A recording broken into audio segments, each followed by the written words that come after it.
आए जब कष्ट, बहुत कष्ट का जीवन चल रहा हो, बहुत कष्ट की जिंदगी चल रही हो, ध्यान लगाना। अगर कष्ट का जीवन चल रहा हो, तकलीफ की जिंदगी चल रही हो, 5-7 सोमवार, या तो 5 सोमवार या 7 सोमवार, हाथ में दुर्वा, मान लो ये तुमने दुर्वा ले ली, हाथ में दुर्वा, एक बेलपत्र, और उसी हाथ में अपने घर का भरा हुआ 1 लोटा जल। पहले रखना है दुर्वा, फिर रखना है बेलपत्र, उसके बाद में हाथ में 1 लोटा जल, और दोनों हाथों का स्पर्श करते हुए जो अपना पूजन का कक्ष होता है घर के अंदर का, उस पूजन कक्ष की साक्षी में खड़े होकर अपने कुल देवता, पितृदेवता और अन्य देवताओं का स्मरण करते हुए, बाबा बहुत दुखी हूँ, बहुत तकलीफ में हूँ, बहुत कष्ट में हूँ, मेरा परिवार आज दुख तकलीफ में है, मेरा परिवार आज कष्ट में है, दुख में है, कष्ट में है। बाबा को अपने मन का भाव कहते हुए, हृदय से प्रार्थना करते हुए, अपने घर के मंदिर से निकलकर फिर उस जल को लेकर शिवालय तक जाओ और दक्षिण की ओर खड़े होकर उत्तर की ओर मुख कर कर जल समर्पित करो। बेलपत्र और दुर्वा दोनों को अशोक सुंदरी वाली जगह पर चढ़ा दीजिए। अशोक सुंदरी की जगह तो सबको मालूम है ना। अशोक सुंदरी वाली जगह पर उस बेलपत्र और दुर्वा को समर्पित कर दो। चढ़ा हुआ थोड़ा सा जल लेकर आओ, घर के दरवाजे पर उसका छींटा दे दो, लेपन कर दो, और बाबा से 5 सोमवार नियम से आप दुर्वा, बेलपत्र और जल का प्रयोग अगर करोगे, 5 सोमवार पूर्ण होंगे, जो तुम्हारा दुख है वो समाप्त जरूर होगा। शिव करुणा जरूर, शिव कृपा जरूर।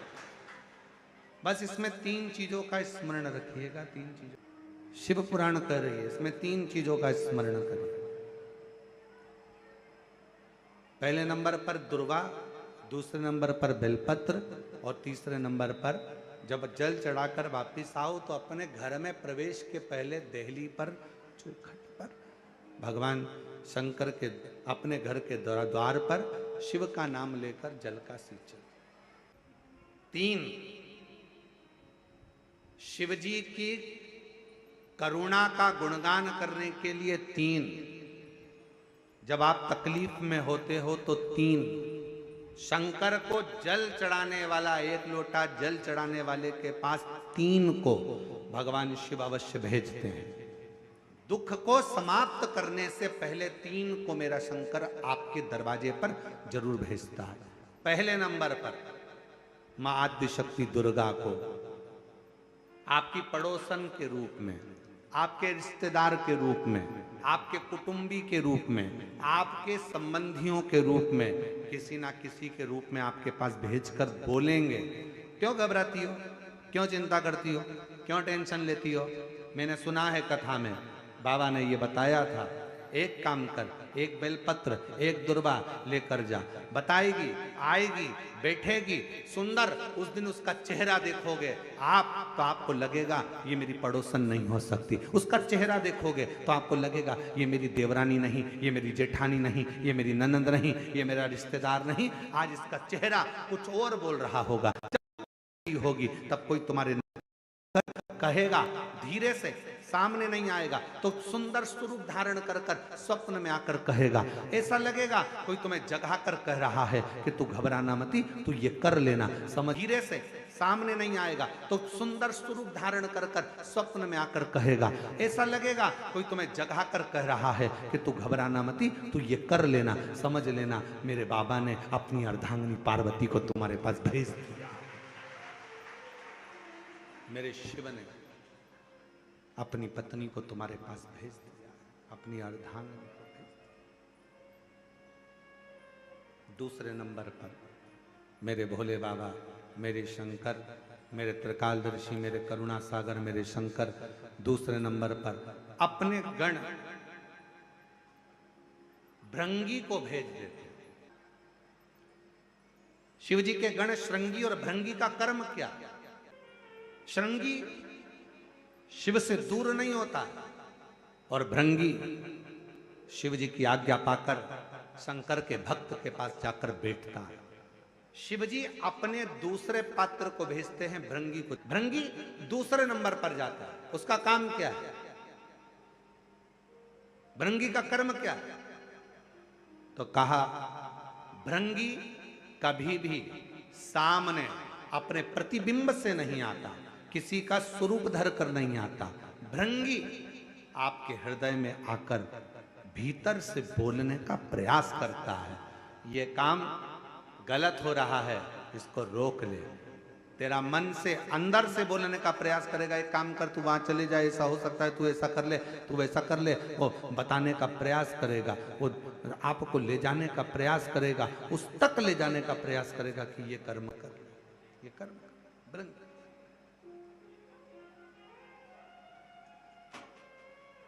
दूसरे नंबर पर भृंगी आपके मन की वाणी को शिव तक पहुंचाने का प्रयास करेगा। और तीसरे नंबर पर भगवान शंकर अपने भक्त का दुख हरने से पहले तीसरे नंबर पर भेज देते हैं अपने नंदीश्वर को, अपने नंदी गण को। मेरे शिव भेजते हैं। नंदी का काम क्या है?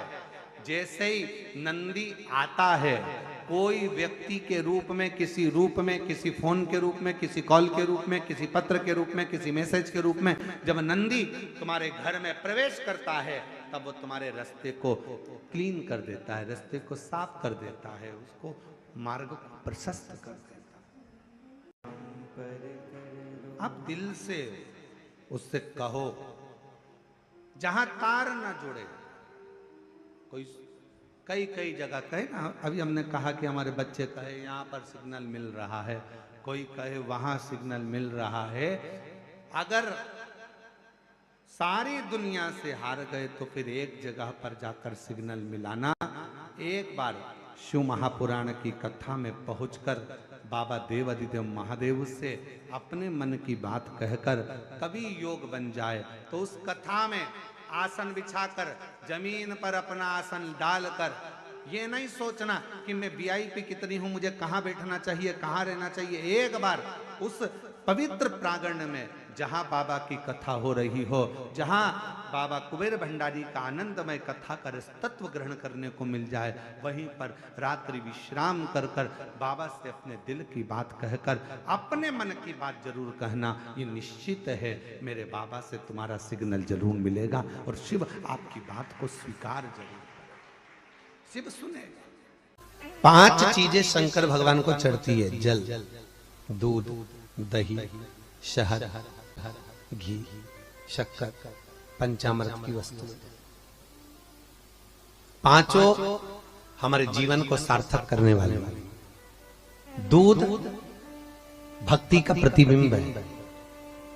हमारे घर से रोग, बीमारी, तकलीफ को दूध चढ़ाते ही वो रोग बीमारी समाप्त होने लगती। दही, हमारे परिवार अगर टूट रहा है, हमारा परिवार अगर टूटने की कतार पर है, 2 बेटे 3 बेटे वो भी आपस में झगड़ रहे हैं, माता पिता आपस में झगड़ रहे हैं, बेटे बहुएं आपस में झगड़ रहे हैं, तो दही शिव को जो चढ़ाया जाता है ये परिवार को जोड़ने का काम करता है। शहद,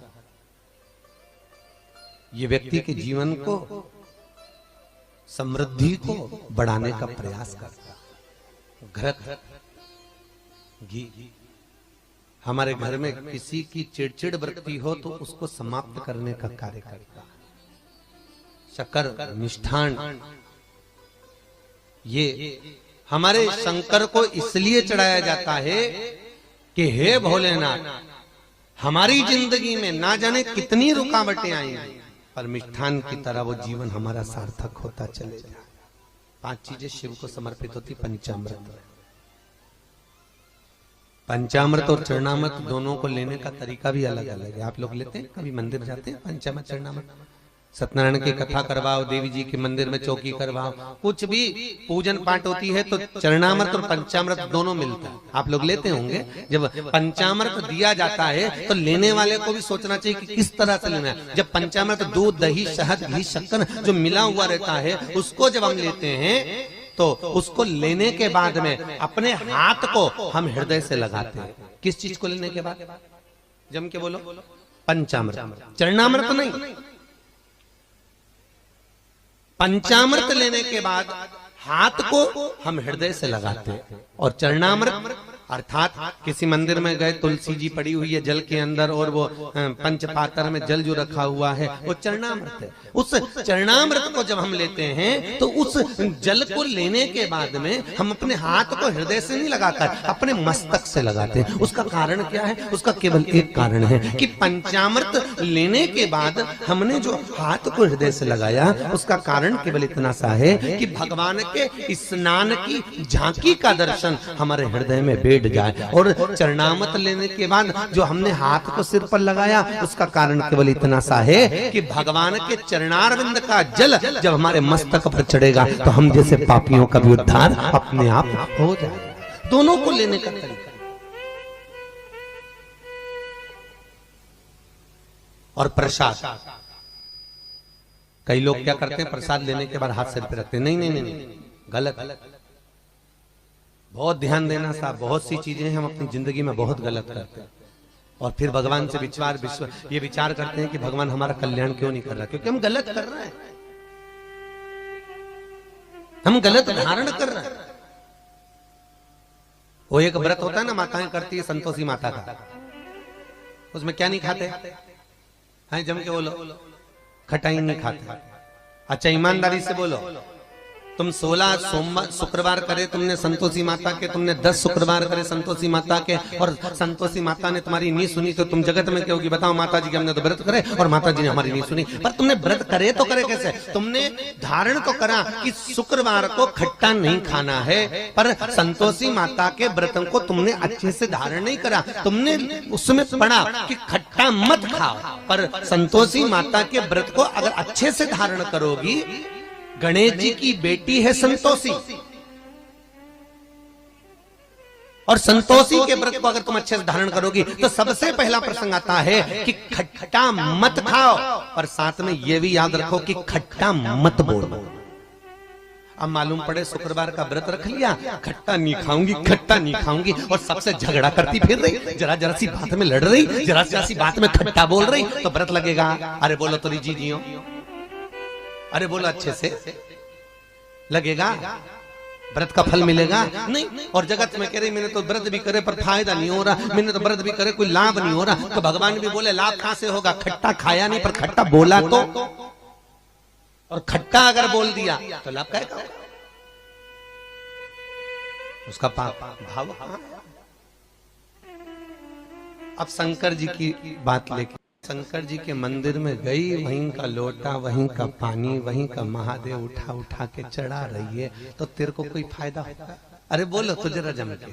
लोटा बेचारा वो कलश किसी दूसरे का, पानी किसी दूसरे ने भर के रखा बाल्टी में, तो कहोगे महाराज जी वो चढ़ाने के लिए तो रखा था, तो था तो दूसरे का। मेहनत किसी दूसरे ने करी, बिजली चालू करके लाइट वाले के बिल बनाकर उसने पानी भरा, दूसरे का पानी, दूसरे का कलश, और तुम बड़े प्रेम से उठा के चढ़ा दोगी तो तुम्हें कोई फायदा मिलेगा? कई कई माताएं बड़ी चतुर होती है, कोई पीपल का पेड़ का पूजन हो, कोई आंवले का पूजन हो, कोई बड़गद का पूजन हो, किसी भी देवी देवता का पूजन करने, थाली लगी लगाई मिल जाए, किसी की लगी लगाई थाली मिल गई, रोली, कोकू, हल्दी, मोहंदी सब रखा,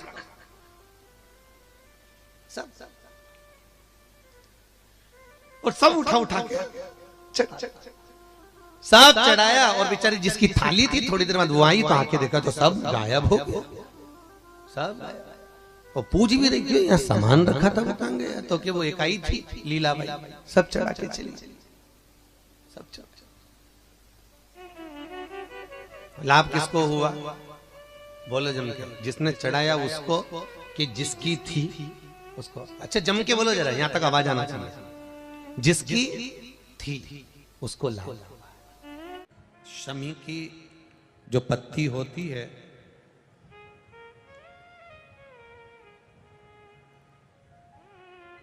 शमी की जो पत्ती होती है, एक पत्ती में जितनी पत्तियां लगी होती हैं और एक पत्ती के अंदर, जरा ध्यान देंगे, जैसे इस पत्ती में ढेर सारी पत्तियां लगी हुई है, उस पत्ती में से भी एक पत्ती तोड़ोगे और एक पत्ती तोड़ने पर उस पत्ती को भी अगर गिनोगे तो उसमें बहुत सारी पत्तियां होती हैं।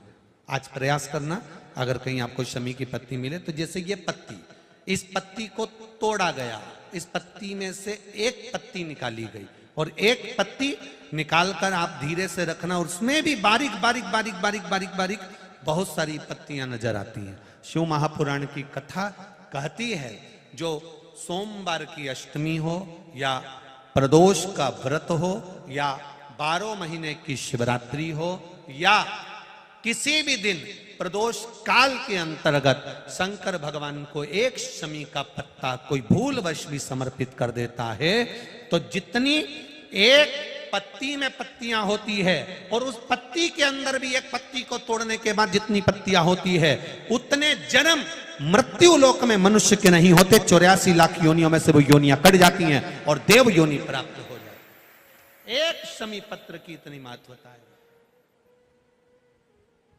एक शमी पत्र। कितना सुंदर कहा है। जब जिंदगी बहुत संघर्ष में चल रही हो, बहुत दुख का जीवन चल रहा हो, बहुत कष्ट का जीवन चल रहा हो, बहुत कष्टमय जीवन चल रहा हो, तब शमी के 5 पत्ते, शमी के 5 पत्ते एक दुर्वा के साथ एक अक्षत चावल का एक दाना, वो भी हल्दी में भिंगोया हुआ हो या केसर में भिंगोया हुआ हो, शमी पत्र 5, एक दुर्वा, एक चावल का दाना, जो दिल से हृदय से बेलपत्री के वृक्ष के नीचे पार्थिव लिंग का निर्माण कर कर मट्टी का शिवलिंग बनाकर प्रदोष काल में, मतलब शाम के समय पर शिवलिंग बनाकर उस पे जल चढ़ाकर, जो ये 5 शमी का पत्र, एक दुर्वा और एक चावल का दाना, अपनी कामना कर कर, जो दुख चल रहा है बाबा से विनय कर कर एक एक पत्ता जब समर्पित कर दे, फिर एक दुर्वा समर्पित कर दे, फिर एक चावल का दाना समर्पित कर दे और बाबा का वहीं पर पुनः विसर्जन कर दे, 3 महीना तो जाने दो, 15 दिन के अंदर वो दुख कटता जरूर है, चाहे कोई भी दुख।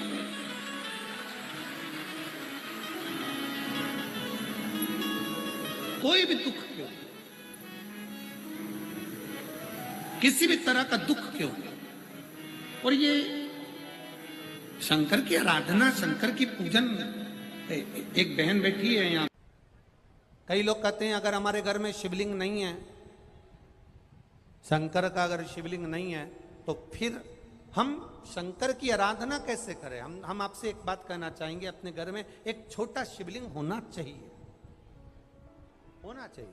और मान लो नहीं है, आपके परिवार के लोग नहीं राजी हो रहे, आपके घर के लोग नहीं राजी हो रहे, आपके परिवार के लोग राजी नहीं हो रहे हैं, तो फिर क्या करोगे। तो कहा शिव महापुराण में सुंदर आनंद के साथ विद्धेश्वर संहिता में कहा कि शिवलिंग नहीं होने पर जब आप मंदिर में दिया लगाते हो, मंदिर में जब दीप लगाते हो, मंदिर में जब दिया जलाते हो, प्रज्वलित करते हो, मंदिर में जब दीप लगाओ तो दीप की जो ज्योति होती है वो भी शिवलिंग की आकृति की होती है। तब उस समय पर ज्योतिर्लिंग का स्मरण करो और अपना कार्य सफल करो। अगर शिवलिंग गला पकड़ रहा है, अगर शिवलिंग मान लो शंकर का शिवलिंग हमारे पास में नहीं है, शंकर का शिवलिंग हमारे पास में नहीं है, तो ज्योतिर्लिपि रिंग की भी आप आकृति कर बनाकर उसकी पूजन कर सकते। ज्योतिर्लिंग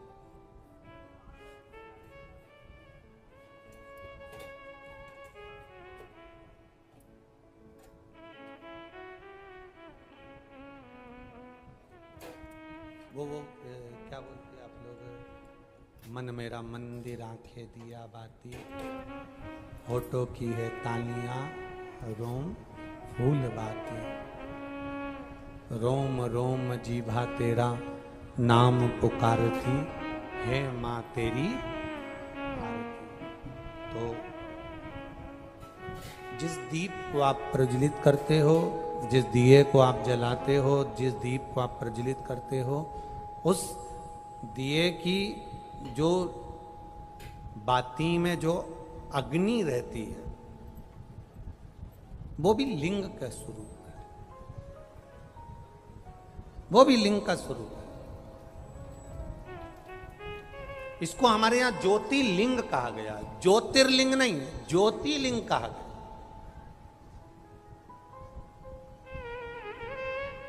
कि एक ज्योति में भगवान शंकर की आराधना करना, भगवान शिव की स्तुति करना, भगवान शंकर की आराधना में डूबना, एक ज्योति के प्रतिबिंब में, एक ज्योति के स्वरूप में। कभी जिंदगी में मौका मिले तो 5 दुर्बा, कितनी दुर्बा जम के बोलो जरा, 5 दुर्बा 1 बेलपत्र। कभी अगर मौका मिले जीवन में 5 दुर्बा 1 बेलपत्र, 1 अक्षत, 1 चावल का दाना, और तीनों पत्तियों पर लगा हुआ चंदन।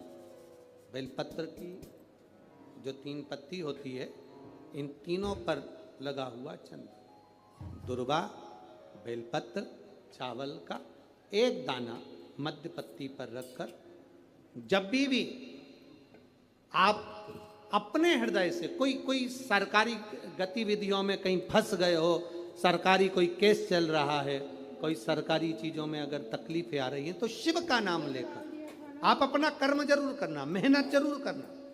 कर्म के साथ में शंकर पर विश्वास रखकर 1 अक्षत का दाना, 1 बेलपत्र, 5 दुर्बा हाथ में लेकर शिव का स्मरण कर कर श्री शिवाय नमस्तुभ्यम कहकर, अगर श्री शिवाय नमस्तुभ्यम भी नहीं कह सकते, पंचाक्षर मंत्र नमः शिवाय, षडाक्षर मंत्र ओम नमः शिवाय, या फिर श्री शिवाय नमस्तुभ्यम बोलकर शिव को जो स्थान आपको बताया है, स्थान देखा है, फिर ध्यान देंगे।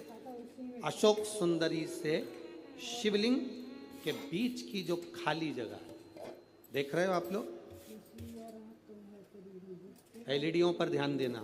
एलईडी और अपने अपने मोबाइल पर अगर आप कथा सुन रहे हो, या यहाँ पंडाल में कथा सुन रहे हो, या आस्था चैनल पर सुन रहे हो, तो वहाँ शिवलिंग, अशोक सुंदरी का स्थान, बीच में जो खाली जगह है, इस खाली जगह पर बेलपत्री और दुर्बा का जो पीछे का भाग है, वो पीछे का भाग अशोक सुंदर की ओर होना चाहिए, अशोक सुंदर की ओर उसका भाग हो जाए, और पत्ती को इस तरह से शिवलिंग और जो खाली जगह है उसके मध्य में रखकर, कोई सरकारी चीज के लिए, कोई प्रशासनिक चीज के लिए, कोई केस के लिए, कोई कानूनी कार्यवाही के लिए, कोई तकलीफ में घिरे हुए हो, तो उस स्थान पर ये बेलपत्र केवल 1 बार चढ़ाकर बाबा से विनती करना, बाबा उसको स्वीकार जरूर करेगा, कार्य सफल जरूर करेगा। 1 बेलपत्र शिव भक्ति के लिए, 1 बेलपत्र की मूल्य, एक बेलपत्र जिसकी डंडी का भाग, जल जहां से बहकर बाहर निकल रहा है, अशोक सुंदरी का स्थान देखा है ना सब लोगों ने, बस उसी स्थान पर पहली बेलपत्र। दूसरी बेलपत्र पार्वती जी के स्थान पर, अर्थात जो जलाधारी है वहां पर। तीसरी बेलपत्र शंकर भगवान के शिवलिंग के सम्मुख में जहां आप बैठे हो वहां बैठकर डंडी का भाग विपरीत दिशा में रखकर, तीसरा बेलपत्र। चौथा बेलपत्र भगवान शंकर का जल जहां से नीचे गिर रहा है उस ओर सीधी बेलपत्र नीचे की ओर, और 5वीं बेलपत्र शंकर भगवान के अशोक सुंदरी के स्थान को छुआकर नंदी के पास रखकर, जो घड़े में जल है, अर्थात मट्टी के पात्र में जो तुम जल लेकर गई हो, उस पात्र के जल से शंकर का अभिषेक कर देना। शिव को वो जल समर्पित कर देना। जिंदगी में कैसा भी दुख हो वो कटता ही है, वो दुख रह नहीं सकता, ये निश्चित।